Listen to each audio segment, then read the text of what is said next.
Dobrý den. Dovolte, abych vás pozdravila z Uherského Brodu, kde se narodil Komenský, o čemž vás za chvilku přesvědčím. Pan předseda už mě uvedl. Jmenuji se Miroslava Poláková, celý život pedagog a zabývám se jednak odbojem za druhé světové války, ale samozřejmě především Komenským a vždycky říkám i maturantům, vybrat si k maturitě můžete, ale jednu knížku musíte, a nikoliv jenom vybrat, ale ta musí být a to je Komenského Labyrint. A vždycky z toho Uherského Brodu, ale z Uherského Hradiště také vezím své studenty právě sem do oblasti Podorlicka. A to právě proto, že vy žijete v oblasti, který k tomu Komenskému má kromě Uherského Brodu skutečně nejblíž. Víte dobře, že kousek odtud je Kunwald. A když bylo po husitských válkách a lidé už byli zdeptaní tím násilím a tím zlem a Chelčický napsal o boji duchovním, tak se mnozí lidé začali hlásit těm jeho myšlenkám, že odporovat zlu, zlem, násilím není správné. A proto na přímluvu Rokycany právě Jiří Spoděbrat vyčlenil v té době takové malé skupině lidí právě Kunwald, kde si mohli v roce 1457 založit svoje místo pobytu a v roce 1467 právě v Kunwaldu vzniká jednota bratrská, modlivý důl, Jordán, ve kterém se křtilo. A tady byl vlastně ten začátek. A ta jednota bratrská, která procházela obrovskými protivenstvími, tak se potom z velké části, bylo to především díky šlechtě, která se hlásila k jednotě bratrské, tak se začala stěhovat právě na Moravu. Zejména po tom roce 1547, když došlo ke šmalkálské válce, kdy byly první popravy ze strany Habsburků. A ty popravy se týkaly právě těch lidí, kteří sympatizovali s německými protestanty. To, že Komenský měl takové myšlenky, jaké měl, muselo se někde vzít. A základ vždycky toho, jak se člověk chová, jak jedná, je prostředí, je rodina a jsou to místa, odkud vzešel. Komenského rodiče se hlásili k jednotě bratrské. A nebylo to náhoda, že právě v tom našem kraji ta jednota bratrská měla tak silnou pozici. Byli to páni z Kunovic, kteří, když převzali Brod v roce 1506, protože do té doby Uherský Brod byl městem královským, založeným Přemyslem Otakarem II., tak páni z Kunovic pozvali členy jednoty na území Uherského Brodu. Ale nebyla to jenom jednota bratrská, byli to také novoutrakvisté, kteří se hlásili k německým luteránům. A ten Uherský Brod byl v době Maxmiliána a v době Rudolfa II. Skutečně jedním z nejvýznamnějších center evangelické víry. Uherským Brodem, který je kousek, dá se říct 20 kilometrů od tehdy uherské, v podstatě slovenské hranice, procházeli i vzdělaní luteráni, kteří přecházeli z Uher do Čech, šli na Karlovu univerzitu anebo pokračovali dál do Ženevy nebo do Německa na Kalvínské univerzity. A mnozí z nich v Brodě zakotvili. A mezi těmi, kteří v Brodě byli a kteří tam zapustili svoje kořeny, byl například Pavel Kirmezer, který stál u zrodu nového barokního divadla. A hovořím o tom samozřejmě také proto ve spojení s Komenským, protože všichni známe jeho školu hrou, kterou vytvořil s dramatizováním Jánovi v Blatném potoku. Uherským Brodem prošel Benedikt z Nudožer který stál u latinsky psané gramatiky české na Univerzitě Karlově. Brodem prošel Presius, který působil na Univerzitě Karlově a který byl autorem České konfese z roku 1575. Ale také například Václav Mitmánek, který byl propagátorem novoutrakvismu. A tak Uherský Brod v 16. století, čili v době, kdy se narodil Komenský, byl městem, kde žilo pouze 10 katolických rodin. Celá severní část města byla novoutrakvistická, jižní byla Jednoty bratrské. A víme dobře, že tyto evangelické církve si uvědomovaly, že pokud chtějí udržet svoji víru, musí mít k tomu vzdělané své potomky. A tak propagovali školství. A do tohoto prostředí se právě narodil Jan Amos Komenský. Mně je líto, že když se vzpomene jméno Komenského, tak dneska každý řekne, jo, učitel národu, ale jinak o něm nic neví. A věřte mi, že i když dojedete do toho Nardenu, tak ti místní o něm také mnoho neví. A přijdou tam akorát Češi, kteří se náhodou tím Nardenem projdou a vědí, že tam je Komenský pochovaný. Jméno Komenský má podle takové malé vesničky asi 20 kilometrů od Brodu, které se jmenuje Komňa. A protože jeho děd, který se původně jmenoval Segéš, přišel do Uherského Brodu, tak se říkalo potom jeho synovi i jeho vnukovi, že jsou komňanští. A Komňa se také uváděla jako první místo jeho narození. Tu Komňu uváděl například Komenského spolužák Mikuláš Drabík, když ho mučili v Prešpurku v roce 1671, než ho popravili. Ale Drabík byl ze Strážnice a nevěděl, kde se jeho spolužák přesně narodil. Ale přebírali to tehdy také Balbín například. A potom přichází doba národního obrození a přichází Palacký a víme, že národní obrození hledá své velké osobnosti v českých dějinách. A Palacký si původně do svého záznamu napsal narozený v Uherském Brodě, ale na oficiální stránky potom už nechal napsat Nivnice. A jak se k té Nivnici dostali? Jednoduše, protože Komenský studoval v Heidelbergu v Herbornu a 22krát se podepisoval Nivánus. Ale ono se tehdy nemuselo uvádět místo, kde se narodil, ale místo, kam patřil svým bydlištěm. A Komenský v té době už byl dávno sirotek od svých 12 let a žil u svých poručníků. A tak uváděl Komenský Nivnice. A s Brodem se začíná podepisovat jako poslední.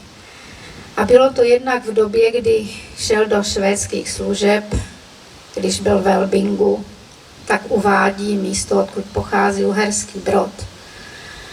Potom uvádí Uherský Brod například, když v Amsterodamu vydává soubor svých pedagogických děl. Ale co je nejpodstatnější, když Komenský zemřel v Amsterodamu v listopadu 1670, tak s Komenským žil jeho 24letý syn Daniel. Komenský měl jediného syna. Samozřejmě měl taky děvčata, 3, ale měl jednoho syna.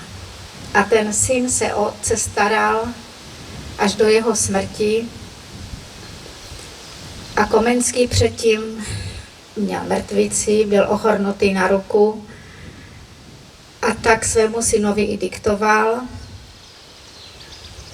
A když zemřel, tak Daniel, který nikdy v Čechách ani na Moravě nebyl, protože narodil se v Elbingu a nikdy se na Moravu nedostal, tak ve svém nekrologu uvádí, že jeho otec se narodil v Uherském Brodě.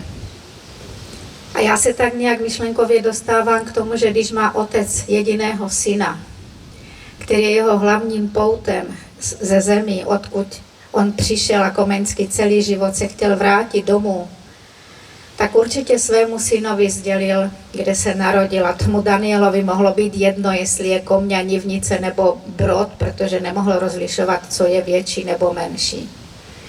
Ale uvádí Brod. A to je pro mě směrodatné, a takže uvádíme Brod. No a co se týká dál toho jeho pobytu na Moravě,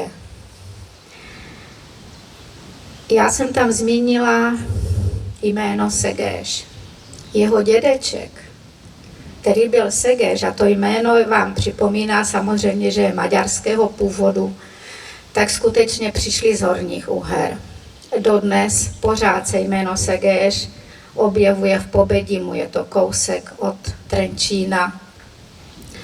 A jméno Segéš se v Brodě objevilo už 100 let před narozením Komenského, 1492. Nevíme, jestli tito Segéšové byli ti, kteří přišli do Komně, nebo to byla jiná větev. To se zatím nepodařilo zjistit. Ale jisté je, že v tom 16. století byl Segéš Jan starostou Komně, tedy Fojt. A předal své fojtství svému nejstaršímu synovi Staňkovi. A s nejmladším synem Martinem přichází do Brodu.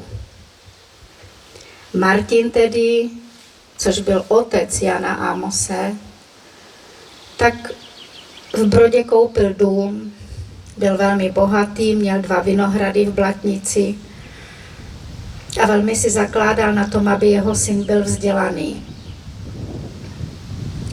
Ještě před Komenským měl Martin 4 dcery a rozdíl mezi nejstarší sestrou Janovou a Janíčkem byl 20 let. Takže Jan byl nejmladší. A když mu rodiče zemřeli v roce 1604, tak mu bylo teprve pouhých 12 let. Těch 12 let jistě strávil v Uherském Brodě, kde chodil do školy, a je záznam ředitele školy, že už tehdy sděloval jeho otci, že má velmi nadaného syna. A když mu rodiče zemřeli, tak si ho vzala teta, což byla sestra Martinova, a vzala si ho do strážnice. A ve strážnici chodil také do školy. Ale ta strážnická škola nebyla příliš dobrá, nebyla tam latina. Nicméně tam měl spolužáka, toho Mikuláše Drabíka, který byl jeho, dá se říct, celoživotním přítelem až do smrti, a adresoval mu také 14 dní před smrtí svůj poslední dopis. Ale co se nestalo? V roce 1605 do strážnice vpadli Bočkajovci. Zavraždili jeho strýce, strážníci vypálili. A teď si představte, že 13leté děcko ztratí oba rodiče a zažije řádění Bočkajovské hordy a zavraždění strýce a vypálení celé strážnice. Takže se to utíká zpátky do Brodu, ale Brod je také obléhán Bočkajovci. Je vypáleno předměstí Brodu, kde byly ještě pozemky, které Komenský podědil po tatínkovi. A tak odchází ke svým poručníkům právě do Nivnice. Kozák a Mravec dostali na něho sirotčí peníze, protože, jak jsem říkala, tak byl velmi bohatý jeho tatínek, měl právo várečné a z piva se vydělávalo. No jenomže jeho pobyt v Nivnici, jak sám Komenský naznačil, nebyl příliš šťastný, protože oni neměli zájem nechat chlapce studovat. tak ho strčili do zemědělství. Ale i tak dobře, protože jinak městský synek by těžko věděl, jak se chovají včely a jak se obdělává půda. Ale potom pod tlakem příbuzných sester, mimochodem ta jeho nejstarší sestra se provdala za Urbana Strumenského, který se stane později také starostou Uherského Brodu. A tak na přání té rodiny ho nakonec poslali ke studium do Přerova. A to jsme pořád na Moravě. A v Přerově byl velmi šikovný. Přerov tehdy patřil pod rod Žerotínů. A v té době bylo štěstí, že v čele žerotínské větve stál Karel Starší ze Žerotína. Muž, který byl hejtmanem moravským, který sbíral svoje zkušenosti také ve válce Igenotu ve Francii, který chodil v Ivančicích do českobratrské školy. Mimochodem jeho spolužákem byl Karel I. z Lichtenštejna, který potom ovšem konvertoval a stál v čele popravy 27 českých pánů. To jsou takové ironie osudu. Ale nicméně Komenský tady studoval a byl velmi, velmi šikovný. A mimo jiného učil biskup Jan Lánecký. A tento biskup viděl, že má před sebou velmi nadané dítě. A tak mu navrhl, a bylo to odsouhlaseno, že dostane ještě jedno jméno. A to je Amos. Amos, což znamená, že je Bohem milován, který ho obdařil. Bůh ho obdařil tolikou láskou, aby dokázal být tolik vzdělaný. A tak jeho další jméno bude Jan Amos Komenský a pod tím jménem potom odchází studovat na německé univerzity kalvínské do Heidelbergu, Herbornu a tak dále. Po studiích se vrací. V roce 1616 je v Žeravicích, opět na Moravě, ordinován na kněze, na synodu. A poté odchází učit do Přerova. A přichází rok 1618. Je doba, kdy se moci ujímá česká šlechta a Komenský, dá se říct, začíná svoje nejkrásnější roky života ve smyslu rodinném. V roce 1618 se v létě poprvé žení. A žení se s Magdalenkou Vizovskou, která pocházela ze Zábřehu na Moravě, která měla v Přerově maminku. Ale Magdalenka byla o něco starší, možná o rok, o dva, ale byla to již vdova, protože byla předtím provdána možná v 16, v 17 letech do Třebíče. Ale její manžel, který byl 20 let starší, brzy zemřel. A tak ona se asi po 2 letech manželství dostává do Přerova k mamince. A protože potřebovali Komenského, aby se dostal jako správce sboru do Fulneku, tak Jan Lánecký, který původně mohl být jeho tchánem, protože Komenský miloval jeho dceru Johanku Lanéciovou, tak ho přiměl k tomu, aby Johance vrátil slovo a vzal si tady tuto Magdalenku Vizovskou. A tak v roce 1618 se Komenský žení a odchází do Fulneku. A pořád jsme ještě na Moravě. Ale přichází rok 1620, Komenský má už jednoho synka, čekají druhé dítě a přichází bitva na Bílé hoře. A víme, že po bitvě na Bílé hoře největší nebezpečí začíná hned číhat na protestantské kněze, takže Komenský musí odvést svoji ženu, která čeká druhé dítě, do Přerova a sám se ukrývá. A jeho cesta na Moravě zhruba rokem 1622 končí. A to je to období, které jsem vám já teď chtěla jenom přiblížit, abyste věděli, jak byl po celou dobu spojený s Moravou, ale přichází sem do této oblasti Podorlicka, protože Karel Starší ze Žerotína se narodil v Brandýse nad Orlicí. A v té době po Bílé hoře v Brandýse působí asi 22 českobratrských kněží a jsou tam jejich rodiny. A Komenský se dozvídá o smrti své milované ženy v Přerově a také 2 dětí. Víme, že to byli chlapci, ale jméno neznáme. A pod vlivem tohoto obrovského zoufalství právě tady, a jak už bylo zmíněno v Brandýse nad Orlicí, píše to své krásné filozofické dílo o tom, jak poutník hledá svoje místo na zemi. Hledá nejenom, čím by byl, ale jaký je člověk. Co dokáže člověk člověku dát, ale jak mu taky dokáže ublížit, jak dokáže lhát, jak dokáže nenávidět. A obrací se v tom zoufalství k Bohu. A to je labyrint světa a ráj srdce.